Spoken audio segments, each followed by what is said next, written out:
Welcome to the 2015 Evolution of Medicine Summit. This year's summit has no sponsors. Instead, we're using this opportunity to launch a cost-saving alternative to conventional health insurance. It's called Liberty Direct, and we believe it's the missing link to help every health-conscious American affordably achieve and maintain good health. Liberty Direct is a healthcare cost-sharing program that uses the power of community to create the first proven alternative to commercial insurance. If the costs and limitations of health insurance are keeping you or your patients from getting the care they need, this could be the perfect solution. To learn more, please click on the links below. Hello and welcome back to the Evolution of Medicine Summit, Healthcare from Scratch. We are in the practitioner segment of the summit and we are now here. I'm very excited to welcome to the Evolution of Medicine Summit for the first time, Dr. Nicholas Gonzalez. He is a conventionally trained immunologist who now does advanced nutritional work for cancer and other degenerative diseases here in New York. And it's such a pleasure to have you here on the Evolution of Medicine Summit, Dr. Gonzalez. Well, James, thank you for having me. It's a great pleasure to be here, and I appreciate the opportunity to reach out to our colleagues. Great. So, we really enjoyed your talk on the Functional Forum and, had a lot of desire for people to hear more about, the way that you work with people. You're speaking right now to probably some patients who are listening in, but mainly practitioners of all varieties, MDs, right through to health coaches and everything in between. Now, if I were to categorize one thing that all of these practitioners do is they give dietary recommendations. And I just wanted to start there for today because I would say that most practitioners that I've met have an idea of what they feel like a healthy diet is and recommend that to their patients. But that's not really the way that you operate, even though diet is a huge part of your work. So maybe you could just start by sharing sort of maybe some of the rationale and some of the work that you do with nutrition with your patients. Our program involves three basic components: individualized diet, individualized supplement programs with large doses of pancreatic enzymes for our cancer patients, and third component would be the detoxification routines, such as the infamous coffee enemas. But in terms of diet specifically, diet's absolutely critical because food is the fuel that feeds the body. And you've got to put the right fuel into the right engine in order to get maximum efficiency. For example, if you have a Mercedes-Benz, you're going to put diesel fuel into it. If you have a steam engine, you're going to put water into it. You put water into a Mercedes engine, you ruin your car. If you put diesel fuel or gasoline into a steam engine, it will blow up. Humans are about as varied as those two examples. And we don't just have one diet. Unlike most conventional and unconventional doctors interested in nutrition, who usually have one diet that they prescribe for everybody, we have 10 basic diets that range from largely plant-based raw foods to an Atkins-type red meat diet, a ketogenic-type diet where we put people on fatty red meat 3 times a day, and literally scores of variations of the 10 basic diets. And we do special testing to determine which diet each patient who walks into our office would do best with. So we don't have one size fits all. We think that's a mistake. And in terms of the anthropology of nutrition, when one goes back and studies the work of Weston Price, for example, who traveled the world looking at traditional cultures that were living according to traditional agricultural and hunting practices, he found that humans adjusted to and thrived on a variety of diets. The diets range from the Eskimos, who lived on nothing but fatty red meat, 80% fat, 20% protein, to the tribes living in the Congo or the Amazon, was largely a plant-based diet. You go to the Maasai in Kenya, they lived on a gallon of raw milk a day. Colin Campbell has made a career of attacking milk as the enemy of civilized man. However, you get the Maasai who lived on a gallon of raw milk a day, raw, not pasteurized, and blood, no fruits, vegetables, nuts, seeds, or grains, and they were among the healthiest people ever studied. George Mand at Vanderbilt University during the 70s and 80s studied the traditional Maasai, and even though they ate 70% of their calories as saturated fat, were extremely healthy, no heart disease, no cancer, no diabetes, no arthritis, even in the oldest Maasai. The point of that is different groups adapted to, adjusted to, and thrived on completely different diets. The Eskimos never ate milk. The Maasai, of course, never ate seal blubber.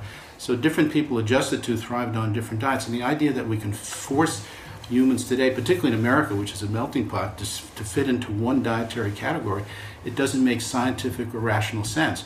So we approached each patient individually. We have no preconceived notions. Every patient that comes into our office gets tested. We determine what diet they need. And even with the dozens of variations of the 10 basic diets, we'll individualize it to the patient's needs according to whatever allergies they may have or proclivities.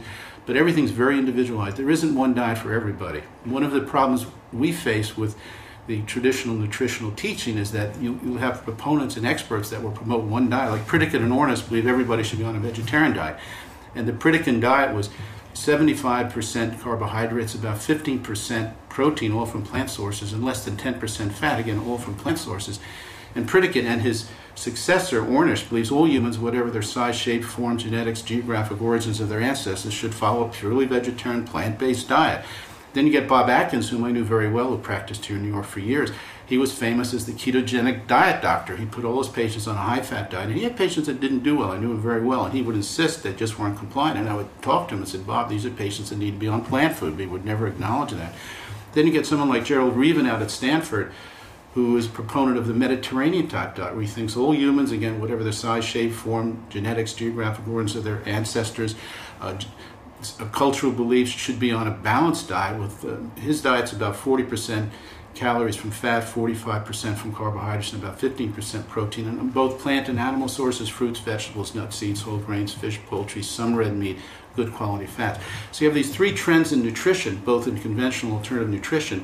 The vegetarian proponents were very fanatical about their beliefs that all humans should be on a vegetarian diet. The people who follow Atkins and the current ketogenic diet promoters, I think everyone should be on a high-fat diet. Then Reaven and the Mediterranean followers who say everyone should be on a balanced type diet, a Mediterranean diet.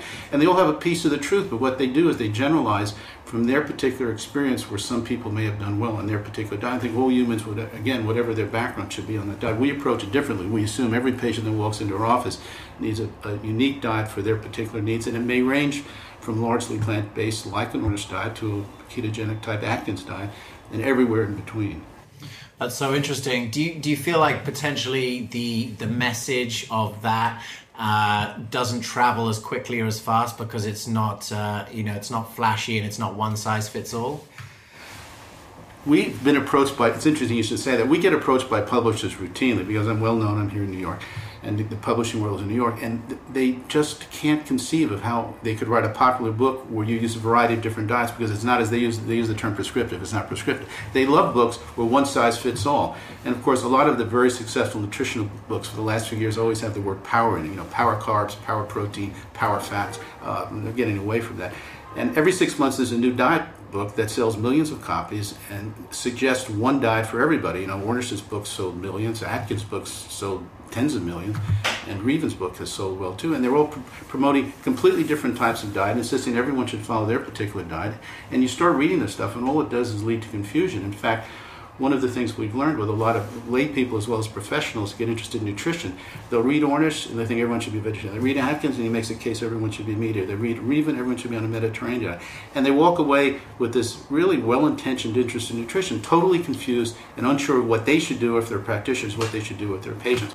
So a lot of this conflicting information really is not helpful, and it could be easily resolved if the practitioners and the experts and the people who write these books realize different people need different diets. It's not a complicated concept, and it's not as if this is something we made up. If you read Weston Price, who published this book in 1939, the results of his 7-year study traveling the world, you realize that different groups adjusted to completely different diets, and they thrived on them. So different people need different diets. That's so interesting. So what is the scientific rationale for prescribing different doses and forms of nutrients for different patients? Well, we use diet and supplements differently, again, than a lot of practitioners, alternative and conventional. Everything we do is geared toward bringing the autonomic nervous system into balance. Now, without wishing to get too technical, I'll give the 1-minute version of the autonomic nervous system. The autonomic nervous system was named by Langley in 1898, and autonomic is just a play on the word automatic. And basically, this is the unconscious nervous system that controls all physiological processes like respiration, cardiovascular function, digestion, endocrine function, immune function, that doesn't require conscious input. And it's divided into two branches, the sympathetic and the parasympathetic, and the details aren't important. But we believe that disease occurs when the autonomic nervous system is out of balance. After all, that controls all physiological and biochemical processes in the body. It's the ultimate regulator of metabolism in the body. And when that's out of balance, you end up with serious problems. Now, it's not just, again, our idea.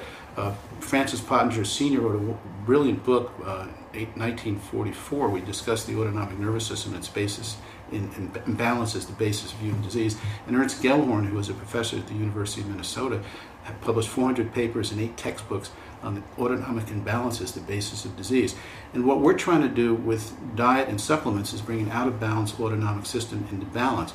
For example, if a patient comes in with a strong sympathetic nervous system, they need to be on a plant-based diet, and they need to be on certain supplements like beta-carotene, the B vitamins, thiamine, riboflavin, niacin, pyridoxine, and folic acid. They don't do well with B12, choline, inositol, PABA, pantothenic acid. They do well with high doses of C. They do well with high doses of D. They do not do well with high doses of E. They do terribly with calcium, but great with magnesium.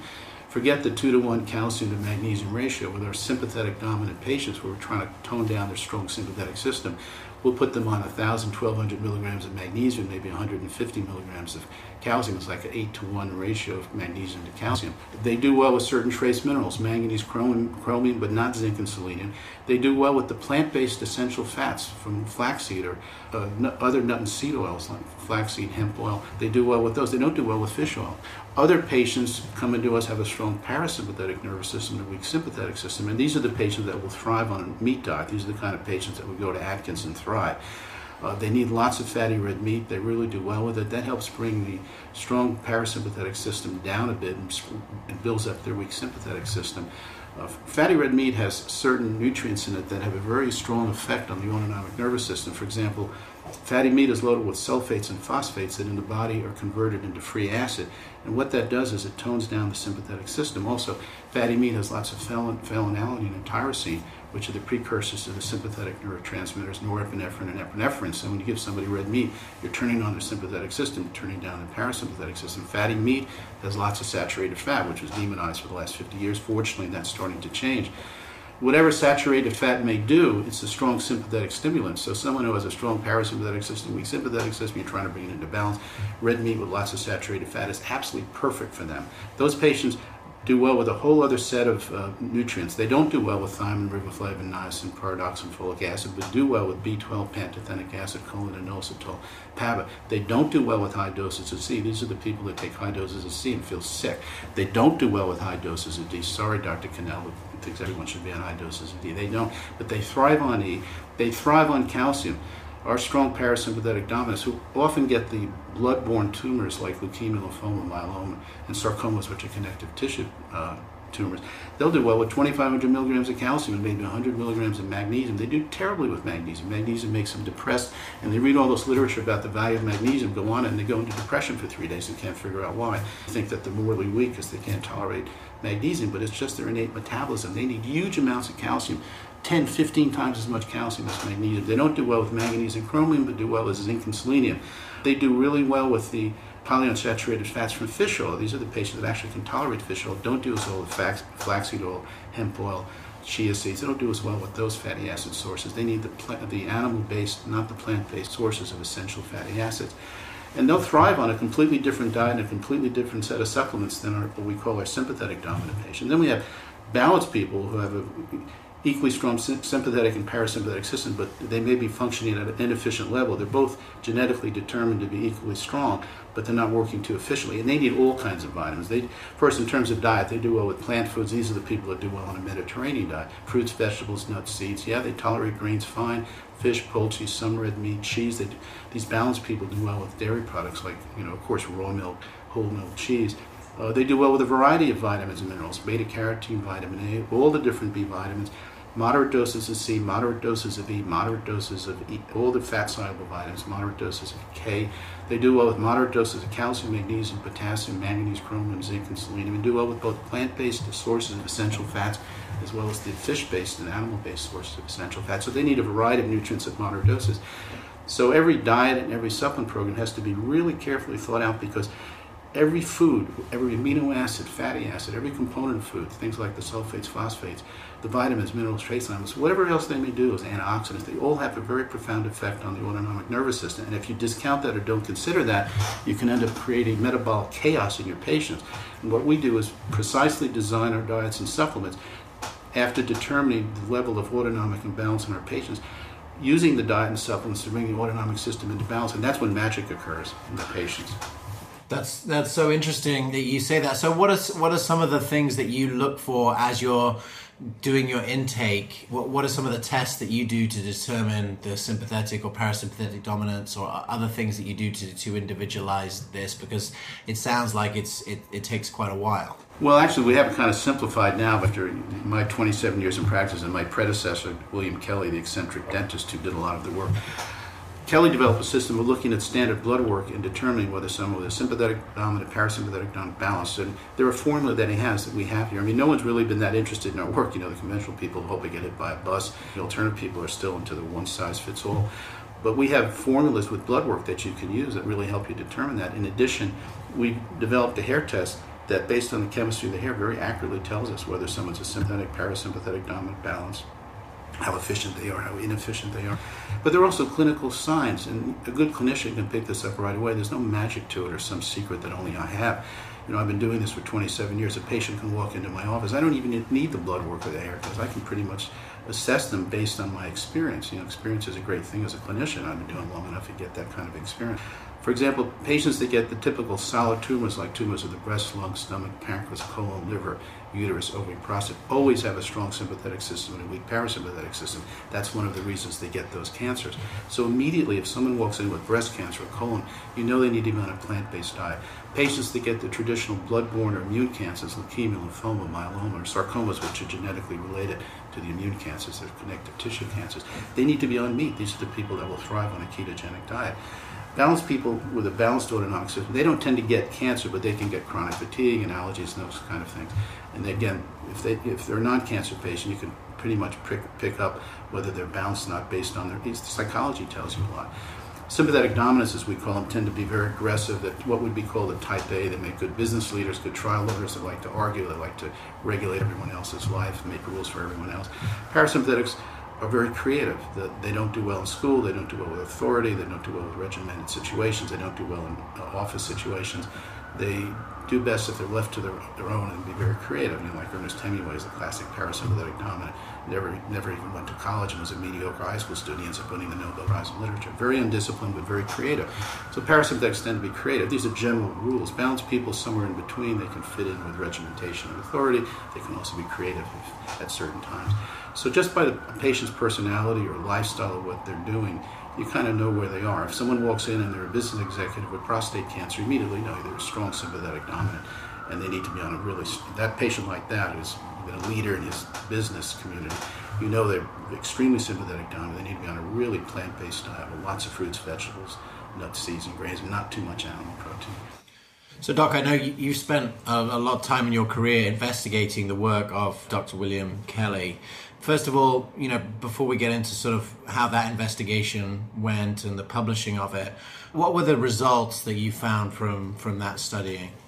Yeah, I was a second-year medical student, actually at the end of my second year, July 1981, 1,000 years ago, when I first had the opportunity to meet Kelley. And what was interesting is that he opened up his records to me, and I was a medical student at the time, but my mentor was Robert Good, who was president of Sloan Kettering. He was encouraging my research career. I went to Cornell Medical School here in New York because Good was associated with Cornell at Sloan Kettering, and I wanted to work under him. And he adopted me into his research group after my second year in medical school.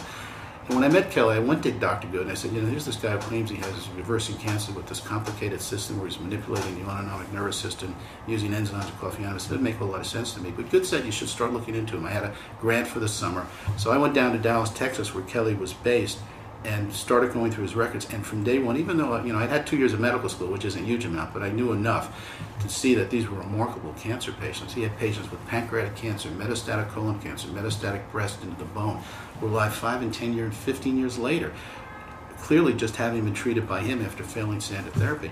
And after 2 or 3 weeks, I gathered together dozens of these cases, brought them back to Dr. Good, who said these are remarkable cases. We spent hours together going over them. And he encouraged me to begin a formal research investigation of Kelley that I finished when I was a fellow under his group. By that point, he'd been pushed out of Sloan Kettering, and I followed him ultimately down to Old Children's Hospital in Florida, where he set up a bone marrow transplant unit. And I went through over 1,000 of Kelley's records, interviewed 455 of his patients. And I still follow some of his patients today.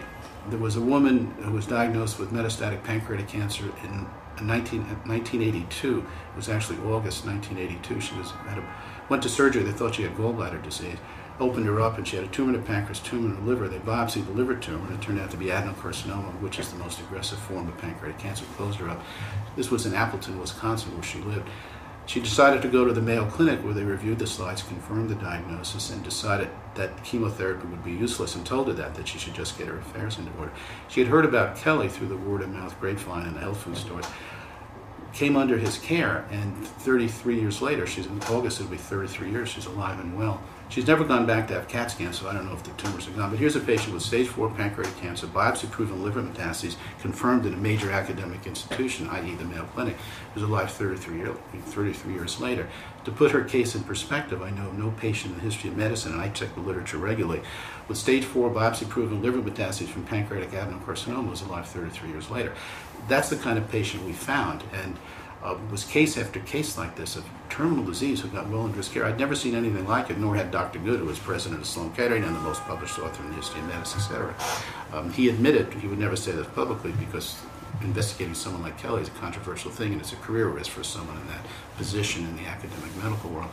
But he supported me for 5 years, and I eventually put my results together in a monograph form, which initially we couldn't get published because the editors couldn't believe that someone who had no academic affiliation, and Kelley was a dentist, he wasn't even supposed to be treating cancer technically, someone with no academic affiliation, no fame within the academic medical world was producing these kind of results. So the general consensus of the editors who reviewed the monograph was it had to be fake, that I had somehow conned Dr. Good, or it wasn't real, or I'd been snookered, or he'd been snookered. The fact is they were real. In fact, we followed some of these patients in our immunology clinic back 30 years ago, and I follow some of these patients today.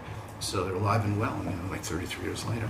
So we finally got the book published in, I think it was about 2009, called One Man Alone, where I have 50 case reports of patients treated by Kelley with appropriately diagnosed, biopsy-proven, terminal or very poor prognosis cancer, alive 5, 10, 15 years later, in most cases with obvious radiographic evidence of regression of disease.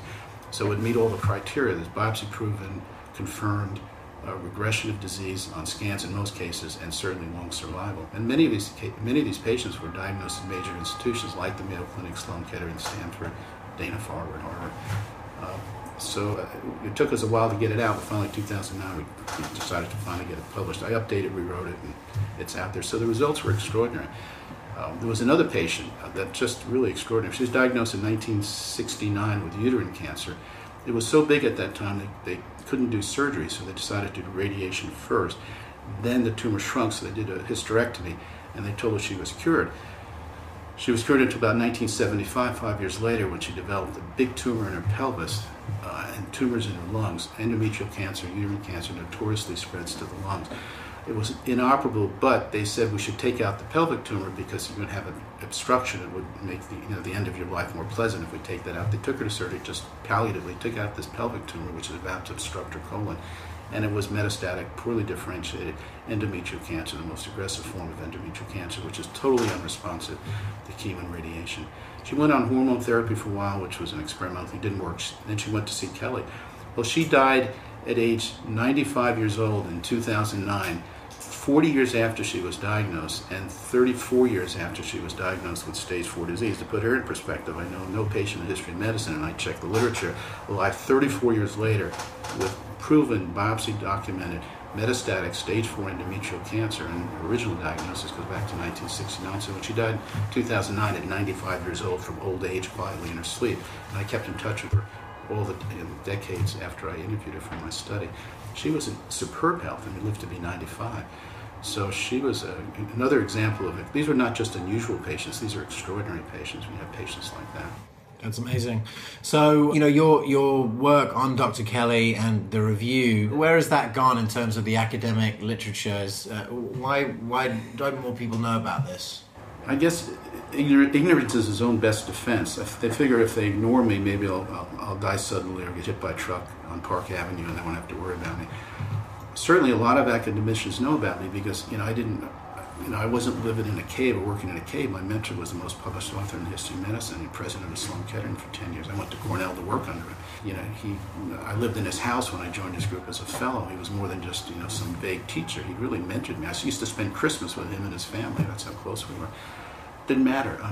After it got known in the academic world that I was getting these unusual results, he started getting letters from colleagues, and he knew, I met Nobel Prize winners through him. He knew a lot of people.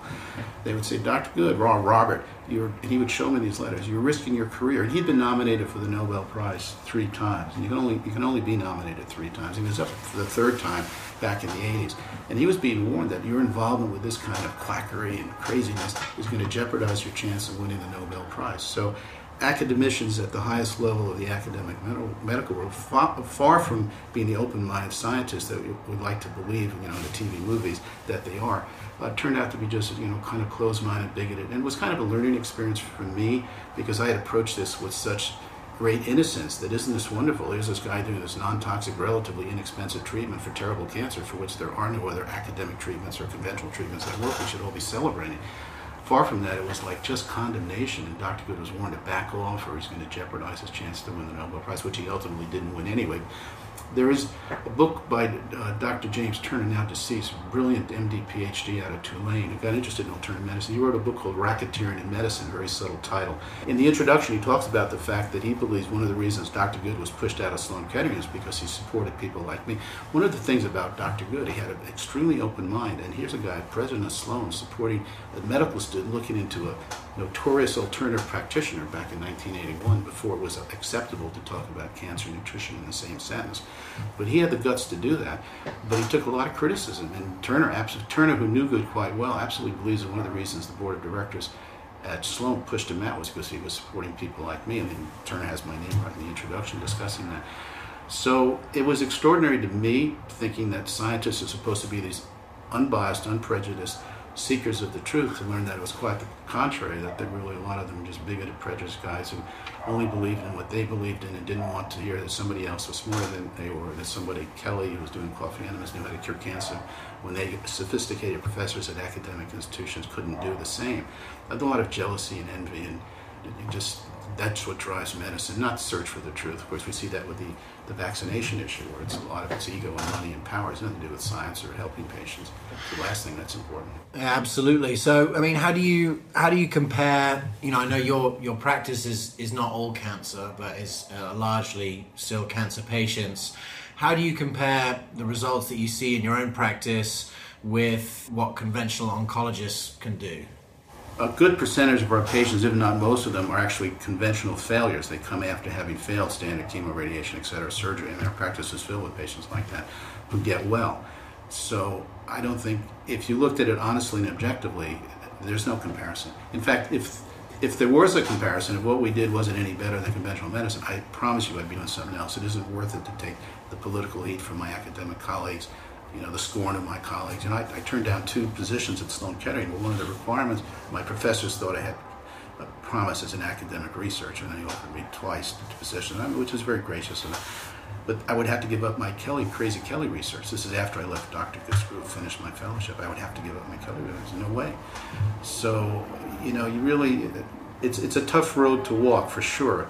But the results, the only reason you do it, you'd have to be insane not to do it for one reason only. And one reason has to be because the results are better than what anyone else is getting. And I'm trained enough as an academic scientist to know what good results are and what aren't. We have patients with pancreatic cancer for those 15 plus years. We have patients with stage 4 breast cancer, which I guess the form I presented, a pancreatic cancer patient, who've been with us 25 years. Since I opened practice, I have a woman with stage 4 inflammatory breast cancer, the most aggressive form of breast cancer there is, had it into the bone, developed bony metastases while getting aggressive chemotherapy in 1987.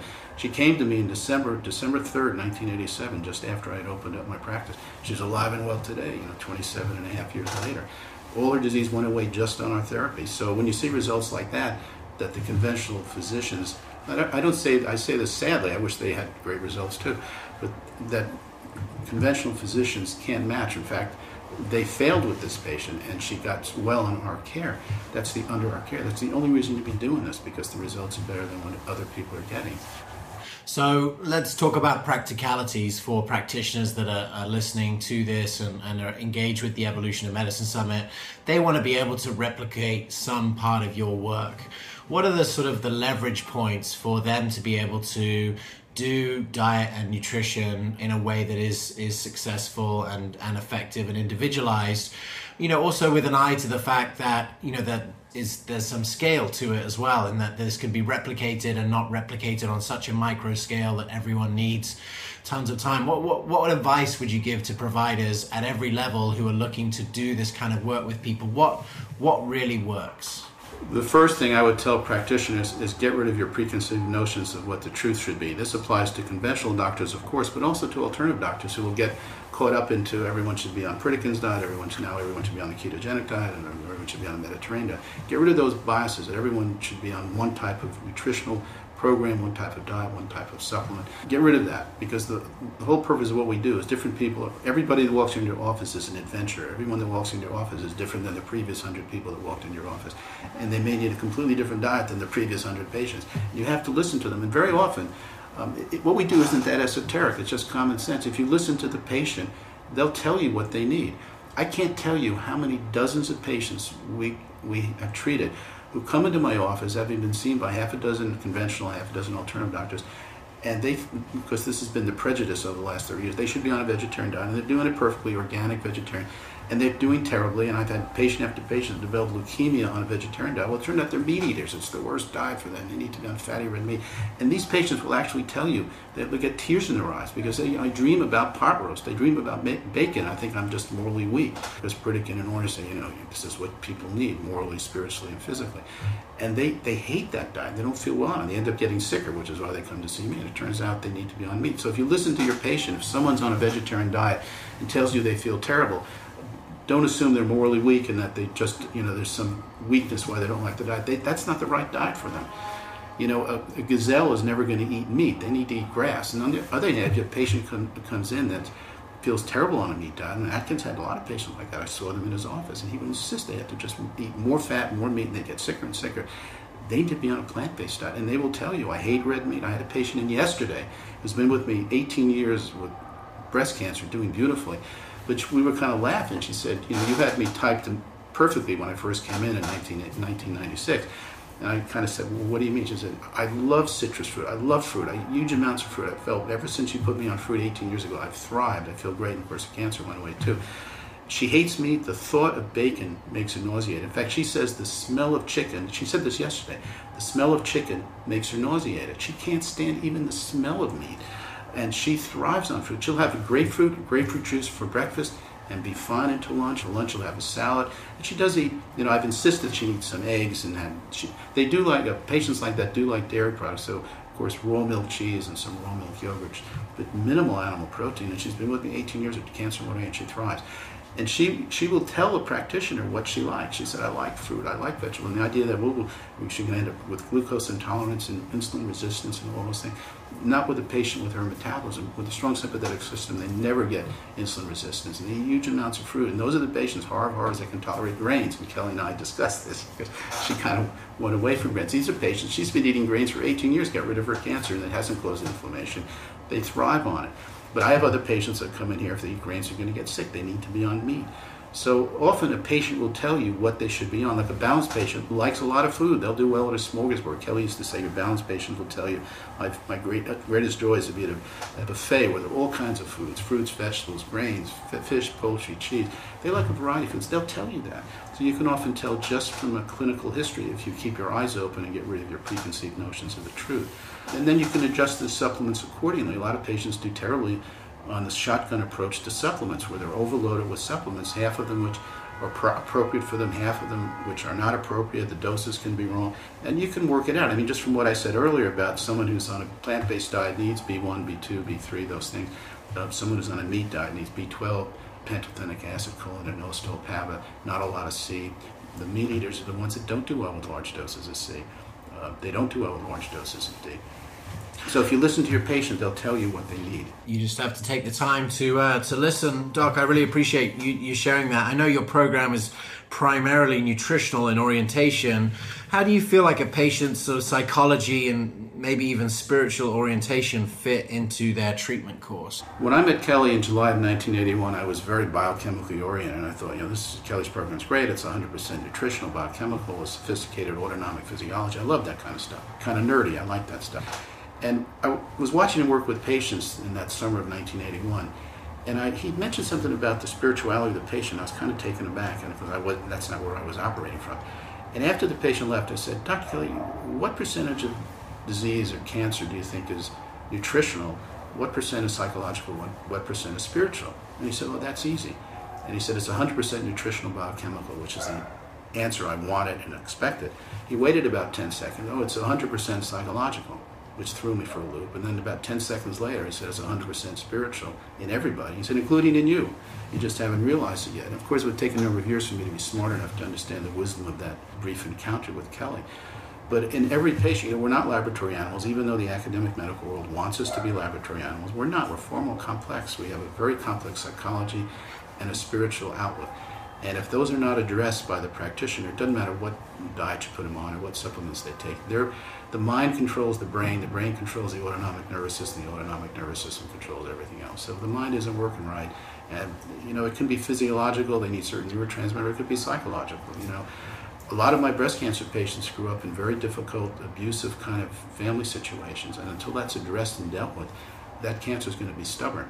And you really have to address that. You can't ignore it as a practitioner. So this is not, this is time-intensive work, but you got to get into that stuff because often they'll undermine the biochemical approach that we use. On the surface, what we do is biochemical, nutritional, of course, and very sophisticated. All this is how we manipulate the autonomic nervous system. But if you don't address the psychology or the spirituality, which a lot of patients really need to feel complete and to heal, they won't. And if the psychology is out of balance, the brain's going to be out of balance, the autonomic nervous system is going to be out of balance, and that can override whatever you do nutritionally. So you often have to deal with that. In different patients, there'll be a different component that's most prominent. Sometimes it's largely, physical. They've worked in an asbestos mine, they have mesothelioma. But even there are people working in asbestos mines that don't get mesothelioma, so there can always be a psychological, spiritual aspect in the person that gets it. You have to address this. You have to approach it cautiously, because we're not preaching to patients, but you've got to address those and find out how the patient can enlarge not just the physical aspect of the body, but psychological and spiritual. So I think it's very important. And I had to learn that being absolutely against it, that any role at all, and thinking it was all nutritional. Well, first of all, how do you set that up right with patients? How do you sort of get them realizing, like you say, address it? How do you do that? And then secondly, what is the best relationship between a patient and practitioner in that way? What is the best sort of reverence, empowerment, teamwork? What does that look like? I think teamwork's a good word. I think the physician should not be the dictator, the tyrant, the boss, or the bully, which is often the way it is in orthodox medicine. Sometimes in alternative medicine too. But you should be a teacher. The reason they're coming to you is because they assume you know more than they do. And you have to be willing to teach them. And again, it's time intensive. You can't do that in a 15-minute office visit. You have to be willing to teach the patient what they need to do to get well. Now, interestingly enough, we never initially address psychological or spiritual things. We probably turn a lot of patients off. It happens organically. We find as patients improve physically, biochemically, physiologically, as their brain works better with all the nutrition we do, and ultimately we're trying to get the nervous system to work better and in balance, they themselves will start bringing up psychological and spiritual issues. They'll start looking into spiritual things. And my patients are variable. I have atheists as patients, I have Muslims as patients, I have devout Christians as patients, and everybody will approach the spiritual aspect somewhat differently, and that's okay as long as they get some fulfillment of that need, and we find humans really need that. So it tends, interestingly enough, and this is something, again, I learned from Kelley, he said, you don't have to proselytize the patient. When it's time for them to bring up psychological issues, like I want to tell you something of what happened to me when I was 6 years old after they've been on the program the first year, and you listen. And, if they need a therapist or if they need some kind of counseling, you do that, or if they need a spiritual guide, you do that. I have one fellow that has a very, very sophisticated psychic, because look, I'm about as far removed in my training as a psychic as could ever be. But this woman is very talented, and I'll be darned if she isn't really helping him. Now, I'm helping him with the biochemical stuff and the physiological, nutritional stuff, but he's reached another level of health since he started consulting with her, and she's very low-key, very well-known, and she psychic is kind of like, a gypsy in the back room somewhere. She's a very sophisticated, she calls herself an energetic healer. But she picked up a lot of things in him that really had to be dealt with that he's dealing with. So often, patients will start looking for someone like that, and they'll find something that satisfies them, that really opens them up or brings them to another level of health. And in his case, is a very good example. We were controlling his bone marrow cancer, and when he started seeing this, let's call her a healer, who uses energetics rather than nutrition, although she respects what I do completely, he really got to another level of health, and she unlocked some blocks in his psychology that really were important for his healing. So different patients will need different things. They will tell you. You just have to listen. If you're not listening, you're not going to hear it. That's such a great point. And, with the Functional Forum and what we're doing is really trying to create communities of practitioners with MDs and chiropractors and acupuncturists and nurses and nutritionists and coaches and energetic healers coming together to communicate, so at least they know that they exist and they can talk about these kind of things. And it's very gratifying to hear yourself, a conventionally trained immunologist and doctor, speaking about these kind of things. I think it's a really important part of medicine, and you've shared so much in a short period of time, and I really appreciate all of that. And I think that anyone who's listening could have got a lot out of that, especially as we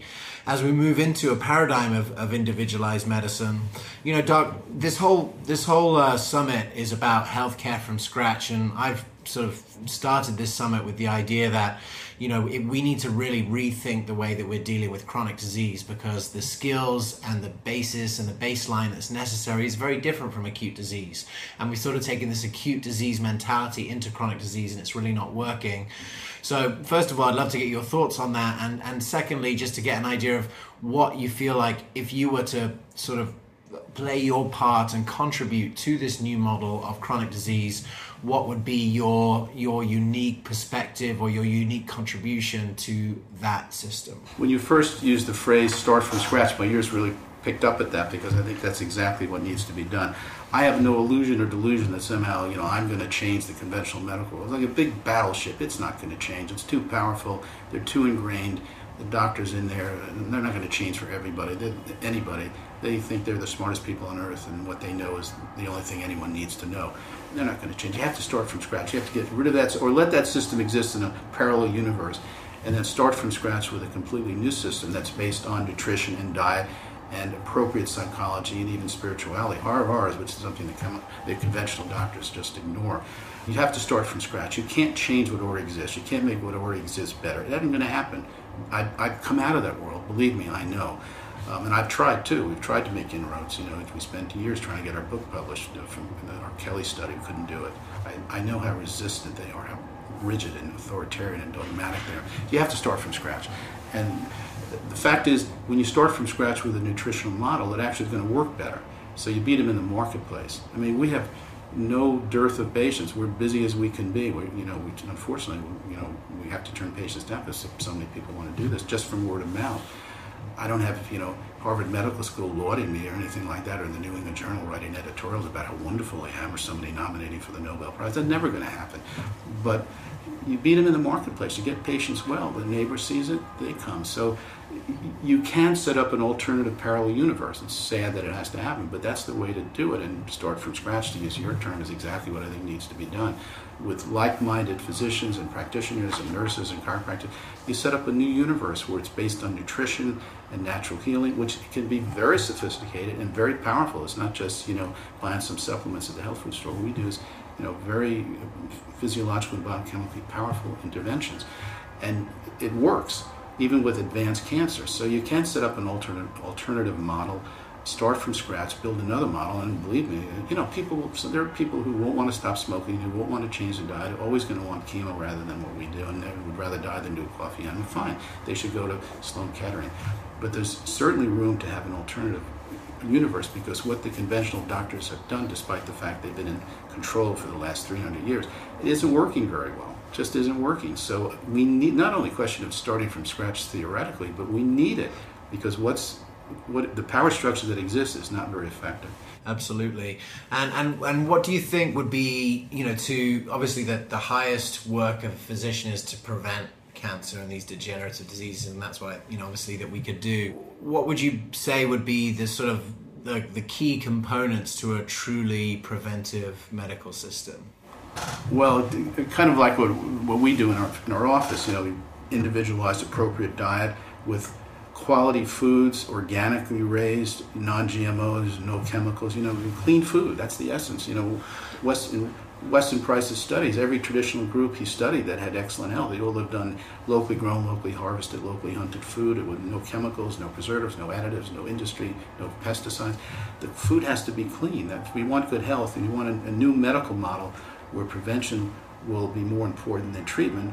If you prevent disease, you don't have to treat it. That should be the essence and basis of the new medical model, which is what we're talking about. So you got to start with clean food. Food is the essence. Food is the foundation of everything. You need good quality food, clean food, which fortunately more and more farmers are turning to organic, and there's a demand on it. So people are really starting to turn toward that in a major way, to the point that even Monsanto's getting nervous about it. People don't want GMO, which is great. So people need to choose good quality food, properly raised, good quality, good agricultural practices, like my friend Joel Salatin out in Virginia, who's really the ultimate organic farmer. That's what we need. Raw milk should be available, raw cheese should be available, those kind of things, simple things, but make a big difference. And then for people that are sick, the proper supplementation, which is, we think we have one good model for that, which can be taught. There's nothing secretive about it. I learned it from Kelley. And in this world with all the pollution, we don't live in an idyllic world or an ideal world. It's not paradise. It's a polluted cesspool. Really, it's only getting worse each year with the infestation of the GMOs everywhere now, and overuse of pesticides and Roundup and all that stuff. So people need to do extraordinary techniques like we do, the coffee enemas and liver flushes and all those things. I was once confronted at a conference he was a well-intentioned oncologist who came to hear me speak. So to his credit, he was open-minded enough to come hear me speak at a lecture. But at the end of the lecture, the guy said, coffee enemas are completely unnatural. And he looked at me expecting me to go into this defensive mode. And I said, you're absolutely right, which completely diffused him. And I said, when the world is remade perfect and there's no more pollution, I do them myself. I said, I won't have to do them in the world with my patients, but as long as the world gets worse each year with more pollution, more pesticides, more heavy metals in the air, there's mercury in the air in New York City now, in the air, I just get it from breathing right now. As long as that's the case, we have to do extraordinary measures to keep our bodies working efficiently to get rid of this extra load of toxins for which our bodies were never designed. So in this world, until it's remade perfect, you have to use detoxification routines. So diet, supplements, detoxification, three basic components of a new model in medicine from my perspective. And this is the way we approach patients. Yeah, that makes so much sense. In the initial lecture at this summit, Chris Kresser talked about the exposome, the sort of sum of everything you're exposed to, either coming from the outside or, like you said, the inside, and the autonomic nervous system, and the nervous system could be a perfect example of that. So in these times that we live in, with so much that is unnatural about the world that we live in, how can doctors and practitioners help their patients to sort of keep ahead of the curve? Well, the first thing is the doctors have to live by their rules too. They should be eating organically. They should be taking supplements that help them and do detoxification. Be a model for your patients. But if you address your patients from a nutritional model, there is enormous things you can do. I mean, what we do is very sophisticated. Yeah, we're treating advanced cancer, et cetera, et cetera. But, the basic things you can do. Get people off white sugar, white flour. Teach them about the dangers of GMO, the importance of doing organic. I still hear, what difference does organic make? It makes an enormous difference. Sir Albert Howard was the great English researcher who traveled the world teaching traditional peoples how to grow plants without pesticides and chemicals. And he's proved beyond a doubt the nutritional benefit of organic food. And the fact that plants and animals raised in a natural way tend to be resistant to bugs and funguses and all those kind of things. And you don't even need the pesticides that agriculture can survive if it's organic without using all these chemicals. So you have to teach your patient about the value of leading a natural life. And they wouldn't be coming to you as an alternative type doctor unless they already had that interest.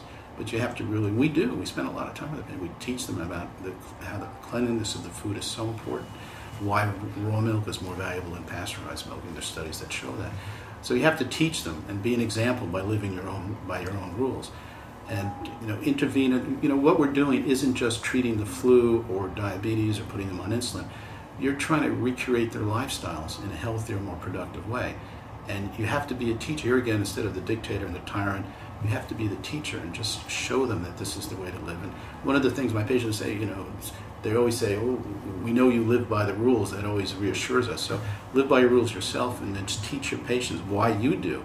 And they'll listen to it. They wouldn't be in your office unless they already were interested. and you can really teach it. Every time you convert one of your patients, you have another, evangelical proponent who's going to go out there and talk about organic to their cousins and their families, and that's what happens. So that's how you do it. You spread it through teaching. It sounds like what you're talking about is really delivering remarkable medicine, and I love the word remarkable because it's so good that you remark on it to other people. And that's really the way that integrative natural medicine has developed in the last 30 years, is that people have had such a remarkable experience with it that they've shared that to other people, and then through that process it's come full circle. I'd love to just finish our time here today, Dr. Gonzalez, talking about legacy, because obviously you've been on the coalface of cancer care here in New York and helping people from all around the world. What would you hope that your legacy would be to medicine, and what do you think of the chances are of that happening? I kind of have humble goals at this point. My goal is to get the next patient who walks into my office well, doing whatever I need to do to get him well. So that's my real motivation. That's what gets me up in the morning. That's my goal through the day. I don't tend to think too much about grander things, because you can get really lost doing that and go nuts and worry about whether the AMA is going to accept us or whether New England Journal is going to write a nice article. It's not going to happen. I just think the next thing I have to do today is get that patient that's about to come into my office well, or help them continue on their road to wellness. That's the way I approach it. I don't have grander motives than that. In terms of legacy, my sadness is that, and again, I didn't develop this therapy. The roots go back 100 years. And, I didn't develop coffee animals. They've been around for 100 years. But I found in Kelley's work, so it's not my work. It's not my ego. I want this grandeur. I want this, this lauding and adulation. It's not my work. I didn't develop it. I'm just a good technician. Geniuses developed it before me. But it works so well. And we see the difference in patients every day. Like the woman yesterday with a metastatic breast cancer, so 18 years later with us. A great patient, wonderful lady who eats huge amounts of fruit. You want this to be able to be continued for those patients who want it in the future after I'm gone or get hit by a bus. You want it to be available, even if in a small way, so that those who want it can have it, and those who want to go to Sloan Kettering, sure, they should go to Sloan Kettering. So it would be nice to have people who are trained properly to do it. And we know it can be transferred. I mean, I learned it from Kelley, and Dr. Isaacs, my colleague, learned it from Kelley, and we worked together as well. And Kelley Brogan is now coming in, and we're trying to share our information. So it can be transferred. It's nice to have Kelley getting interested, because we want, a younger doctor who could at least take some of this information and use it and keep it alive. So in terms of my motivation is to get the next patient well. My idea of a legacy is that the therapy would be kept alive, even if in a small way, and so that patients who want it can have it. Absolutely. Well, I hope that this summit, in a small way, will be able to communicate that and create lasting assets that can be listened to and used by physicians in the future. And I also feel like the momentum of what's happening in medicine is, even though we're a long way behind, is heading in the right direction, because I think patients and doctors are, especially younger ones, are more cynical of what's come before them, and they see that it's not working. They see a lot of sick people. They see a lot of chronic and degenerative disease. And so I hope that the demand for this sort of information will increase exponentially. And there are lots of examples of people throughout history whose legacy has really been developed a lot after their work, and I hope that it'll be a bit sooner than that, but we'll see. That's what we're trying to do to accelerate the evolution of medicine. So, I just want to thank you for sharing all of these. Any parting words for those doctors and practitioners that are, and maybe some patients that are listening today? Yeah, even the worst types of cancer, the worst degenerative diseases, rheumatoid arthritis, advanced lupus, can be reversed with good nutrition. We see it every day in our office. So don't despair when you have really sick patients coming into your office. Just try and learn as much as you can. You can get these patients well using a non-toxic nutritional approach. We see it every day. So keep your learning going, keep your studying going, and keep working with your patients to get them well using natural, non-toxic nutritional approaches. Thank you so much. So this has been the Evolution of Medicine Summit. Thank you so much to Dr. Nicholas Gonzalez for sharing so many great thoughts and ideas and all of your skill that has come from all of these years in practice. I trust that there will be probably some questions and thought-provoking ideas that have been mentioned here. And so if you have questions, please put it in the box below, and we'll see how many of those that we can get to with our team. But I just wanted to finish today by saying a great thank you for being here on the Evolution of Medicine Summit. It's been a great pleasure to hear you lecture and to experience some of this great information. And thanks so much everyone also for tuning in and spending time on the summit to spend time listening to practitioners and doctors like Dr. Gonzalez. And whether or not this work moves forward and becomes part of the new medical system doesn't really depend on anyone else apart from you listening. And if you're listening to this and the ideas resonate with you, you're in the right starting point. And we're going to be providing more and more resources over the coming months and years to be able to facilitate and accelerate your health learning journey. So from myself, James Maskell, your host, and Dr. Nicholas Gonzalez, it's been a pleasure welcoming you to the Evolution of Medicine Summit, and we'll see you next time.